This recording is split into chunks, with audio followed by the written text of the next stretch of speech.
Hi friends. News பார்த்தீங்களா? Toll booth காஸ்ட்டெல்லாம் increase பண்ணிட்டாங்க போல. தமிழ்நாட்டில் இருக்கக்கூடிய 64 டோல் பூத்தில் 36 டோல் பூத்தில் இந்த விலை உயர்வு அமலுக்கு வந்திருக்கு. ரீசெண்டாக நம்ம அரசியல் தலைவர்கள் பலரும் தமிழ்நாட்டில் இருக்கக்கூடிய டோல் பூத்தோட எண்ணிக்கையை குறைக்க போகிறதா சொல்லியிருந்தாங்க. எது எப்படியோ உங்ககிட்ட இருந்து நாங்கள் வாங்க போகிற காசு குறைய போகிறதில்ல அப்படின்னு நம்மக்கிட்ட யாரோ சொல்கிற மாதிரி இருக்குல்ல. ஓகே, இன்னைக்கு வீடியோவில் நாம் பார்க்க போகிற டாபிக் டோல் பூத்து தான். சில நாட்களுக்கு முன்னாடி டிவி, சோஷியல் மீடியா இதிலெல்லாம் வந்த ஒரு நியூஸ் பற்றி எனக்கு இருக்க சில டவுட்ஸை பற்றி இந்த வீடியோவில் நான் ஷேர் பண்ணிடுறேன். நமக்கு கிடைச்ச இன்ஃபர்மேஷன் படி குஜராத்தில் பாமன்போர் மற்றும் கட்ச் பகுதிகளை ஜாயின் பண்ணுற மாதிரி இருக்கக்கூடிய 8A அப்படிங்கிற நேஷ்னல் ஹைவே அதில் மார்ஃபி டிஸ்ட்ரிக்ட்டுக்கு பக்கத்தில் வகாசியா அப்படிங்கிற பேரில் இருக்கக்கூடிய டோல் பிளாசாவுக்கு வண்டிகளை வரவிடாமல் டைவர்ட் பண்ணி அதுக்கு பக்கத்தில் இருக்கக்கூடிய white house ceramic tiles limited அப்படிங்கிற ஒரு ப்ரைவேட்டுக்கு சொந்தமான இடம் வழியாக வண்டிகளை வர வச்சு கிட்டத்தட்ட 1.5 வருஷமாக ஒரு ஃபேக் டோல் பிளாசா ரன் பண்ணியிருக்காங்க. இதன் மூலமாக அவங்க சம்பாதிச்சது கிட்டத்தட்ட 75 கோடி ரூபாய். இது நான் சொல்லலை, இதுதான் நியூஸே. ஆக்சுவலாக நான் இந்த இடத்துல திருடி இருக்காங்க அப்படின்னு சொல்லியிருக்கணும். பட் நம்ம மக்களை பொறுத்த வரைக்கும் பணம் தான் முக்கியம். அது எப்படி வந்துச்சு அப்படிங்கிறத பற்றி கவலை இல்லை அப்படிங்கிற மைண்ட் செட்டுக்கு நிறைய பேர் போயிட்டதுனால நான் இங்கே இவங்க சம்பாதிச்சாங்க அப்படின்னே சொல்லிட்டேன். எல்லாம் சரி, இந்த சம்பவம் எப்படி சாத்தியமாச்சு? வாகனங்கள் இந்த ஃபேக் டோல் பிளாசாவில் கட்டின டோல் சார்ஜ் ஆனது அந்த பகுதியின் ஒரிஜினல் டோல் பிளாசாவான வகீசா டோல் பிளாசாவில் கட்ட வேண்டிய சார்ஜை விட ரொம்ப கம்மி. அதோட ஃபேக் டோல் பிளாசா பார்க்க ஒரிஜினல் டோல் மாதிரியே இருந்ததால் கவர்மெண்ட் அஃபிஷியல்ஸ் மற்றும் போலீஸால் கூட அது ஒரு ஃபேக் டோல் பிளாசா அப்படின்னு கண்டுபிடிக்க முடியல. ஓகே, நான் இப்போ என்னோட கொஸ்டின்ஸை ஸ்டார்ட் பண்ணுறேன். நமக்கு ரொம்ப பரிச்சயமான ஒரு சேட்டலைட் மேப் மூலமாக நமக்கு கிடைச்ச டேட்டா படி வகீசா டோல் பிளாசாவுக்கு வர வேண்டிய வண்டிகளை ஃபேக் டோல் பிளாசாவுக்கு டைவர்ட் பண்ண பாசிபிளான ரூட் 2 தான் இருக்குது. அதில் ஒன்று வகீசா டோல் பிளாசாவில் இருந்து வெறும் 100 மீட்டர் தூரத்துலையும், ரெண்டாவது கிட்டத்தட்ட 1 கிலோமீட்டர் தூரத்துலையும் இருக்குது. இதில் தான் அந்த டைவர்ட் பண்ணுற ப்ராசஸ் நடந்திருக்கணும். வகீசா டோல் பிளாசாவில் இருந்து சும்மா எட்டி பார்த்தாலே வண்டியை டைவர்ட் பண்ணுறது தெரிஞ்சிடும். பட் கிட்டத்தட்ட 1.5 வருஷமாக அவங்களுக்கு இப்படி ஒரு சம்பவம் நடந்ததே தெரியாதான். அது எப்படி 1.5 வருஷமாக வகீசா டோல் பிளாசாவை ரன் பண்ணுற ஏஜென்ட்டு, அங்கே வேலை பார்க்குற ஸ்டாஃபு, அவங்களோட ரிலேட்டிவ்ஸ், ஃப்ரெண்ட்ஸ் இப்படி யாரையுமே டைவர்ட் பண்ணாமல் கரெக்டாக மற்ற வண்டியை மட்டும் டைவர்ட் பண்ணியிருப்பாங்க? உண்மையாகவே வகீசா டோல் பிளாசாவை சேர்ந்த யாருக்குமே தெரியாமல் தான் இந்த ஃபேக் டோல் பிளாசா ரன் ஆச்சா அப்படிங்கிறதே டவுட்டு தான். இந்த வகீசா டோல் பிளாசா ஒரு பப்ளிக் ஃபண்டட் டோல். அதாவது இந்த டோல் பிளாசாவுக்கு உட்பட்ட ரோடு, டோல் பிளாசா இது எல்லாமே கவர்மெண்ட்டே கன்ஸ்ட்ரக்ட் பண்ணி டோல் சார்ஜ் பண்ணக்கூடிய வேலையை மட்டும் ப்ரைவேட்டுக்கு லீஸில் விட்டுருவாங்க. அப்படி லீஸ் எடுத்து டோல் சார்ஜ் கலெக்ட் பண்ணுற ஒரு இடம் தான் இந்த வகீசா டோல் பிளாசா. இந்த வகீசா டோல் பிளாசாவோட கேபிட்டல் காஸ்ட், அதாவது இது ஆரம்பிக்க ஏற்பட்ட செலவு வெறும் 408 கோடி தான். ஆனால் இந்த வகீசா டோல் பிளாசாவோட சராசரி ஆண்டு வருமானமே கிட்டத்தட்ட 31 டிசம்பர் 2016 கணக்குப்படி 127 கோடி. ஒரிஜினல் டோல் பிளாசாவான வகீசா வாங்குறதுல பாதி அமௌண்ட்டு தான் இந்த ஃபேக் டோல் பிளாசா வாங்கியிருக்காங்க. அதனால தான் பலரும் நேராக போகிற பாதையை விட்டுட்டு டைவர்ட்டான பாதை வழியாக வந்து இந்த ஃபேக் டோல் பிளாசாவை கிராஸ் பண்ணி இதை யூஸ் பண்ணியிருக்காங்க. பட் கவர்மெண்ட் அஃபிஷியல்ஸுக்கு இது தெரியாமல் இருந்ததுக்கு காரணம், பொதுவாக கவர்மெண்ட் அஃபிஷியல்ஸ் அஃபிஷியல் வேலைக்காக மட்டுமே இந்த பாதையை யூஸ் பண்ணுறதுனால ஃப்ரீ ஆஃப் காஸ்ட்டில் அவங்க கிராஸ் பண்ணி போயிருக்கலாம். பட் ஆனாலும் கவர்மெண்ட் அஃபிஷியல்ஸ் ப்ரைவேட்டாக போகிறப்ப கூட எப்படி அவங்களுக்கு டவுட்டே வராமல் இருந்துச்சு?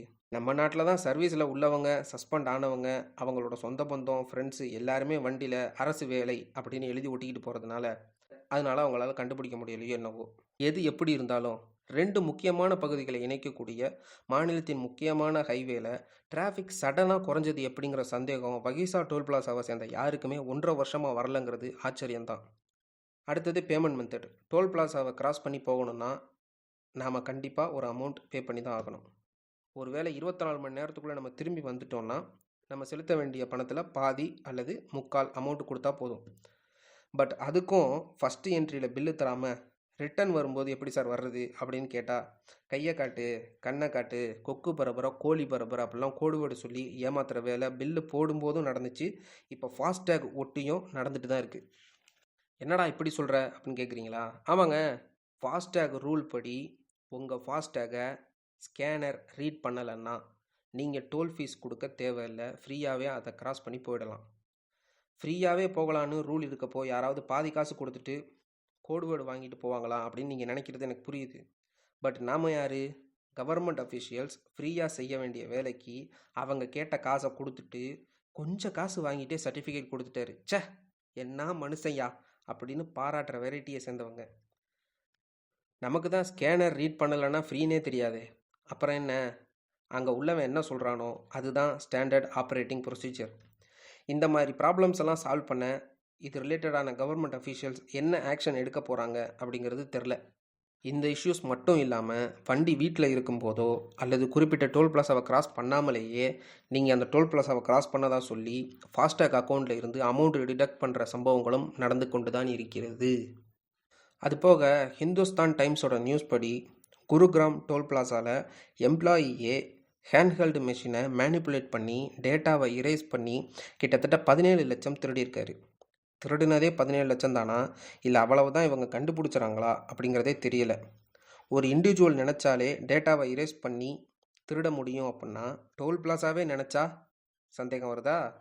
இது மட்டும் இல்லைங்க, ஆன் மனோரமா நியூஸ் படி கேரளாவின் திருவனந்தபுரம் பலியக்கரா டோல் பிளாஸாவில் ஸ்டேட் டிரான்ஸ்போர்ட்டான கேஎஸ்ஆர்டிசி வண்டிகள் டோல் பிளாஸாவை கிராஸ் பண்ணாமலேயே கிராஸ் பண்ணதாக சொல்லி கோடிக்கணக்கில் பணம் கையாடல் செஞ்சுருக்காங்க. ஃபாஸ்டேக் வந்ததுக்கப்புறமா சிக்னலில் நிற்கக்கூடிய வண்டிகளோட கண்ணாடியை துடைக்கிற மாதிரி வந்து ஸ்மார்ட் வாட்ச் மூலமாக ஃபாஸ்டேக்கோட பணம் திருடப்படுறதா சோஷியல் மீடியா மற்றும் டிவிலெல்லாம் நியூஸ் ஸ்ப்ரெட் ஆகும் போதெல்லாம் என்பிசிஐ தலையிட்டு அப்படிலாம் பணம் எடுக்க முடியாது, அக்வைரர் பேங்க்கு, இஷ்யூவர் பேங்க்கு, டோல் பிளாஸா, என்பிசிஐ இந்த 4 பேர் தான் ஃபாஸ்டேக் டிரான்சாக்ஷனுக்கு ஸ்டேக் ஹோல்டர்ஸ். எங்களை தாண்டி யாருமே இந்த டிரான்சாக்ஷனுக்குள்ளே வர முடியாது அப்படின்னு நோட்டீஸே இஷ்யூ பண்ணியிருக்காங்க. அப்புறம் எப்படி ஒரு தேர்டு பர்சன், அதுவும் அன்ஆத்தரைஸ்டு ஃபேக் டோல் பிளாஸா மூலமாக ஃபாஸ்டேக்கை யூஸ் பண்ண முடிஞ்சுது? சரி, அந்த ஃபேக் டோலில் நார்மல் டோலில் வாங்குறத விட பாதி அமௌண்ட் மட்டுமே வாங்கினதால ஃபாஸ்டேக் யூஸ் பண்ணாமல் கேஷாகவே டோல் கலெக்ட் பண்ணாங்கன்னு வச்சுக்குவோம். டிசம்பர் 2019 ஆல் ஓவர் இந்தியாவுக்கும் ஃபாஸ்டேக் மேண்டட்டரி அப்படின்னு கவர்மெண்ட் சொல்லிருச்சு. பிப்ரவரி 16, 2021 பிறகு கேஷ் பே பண்ணுற லைனே எந்த டோல் பிளாஸாலையும் இருக்காது. கேஷ் பே பண்ணணும்னா டபுள் த அமௌண்ட் பே பண்ணணும் அப்படின்னு கவர்மெண்ட் சொல்லிருச்சு. அப்புறம் எப்படி இந்த டோலில் மட்டும் பாதி அமௌண்ட் மட்டும் சார்ஜ் பண்ணுறாங்கன்னு எப்படி யாருக்குமே சந்தேகம் வராமல் இருந்துச்சு? இந்த ரூட்டில் வண்டி ஓட்டுற ஜென்யூன் டிரைவர் படித்தவங்க யாருக்குமே இது தோணலையா? இல்லை இந்த ரூட்டில் வண்டி ஓட்டுற யாருமே ஜென்யூன் டிரைவரோ படித்தவங்களோ இல்லையா? நாம் ஏன் டோல் பிளாஸாவை யூஸ் பண்ணுறோம்? டோல் பிளாஸாவை யூஸ் பண்ணும்போது ரோடு நல்லாயிருக்கும், அதன் மூலமாக நம்மளோட பயணம் நல்லாயிருக்கும் அப்படின்னு நம்ம நினச்சிக்கலாம். அப்படியா இருக்குது? ரோடு நல்லா இருக்கா என்ன?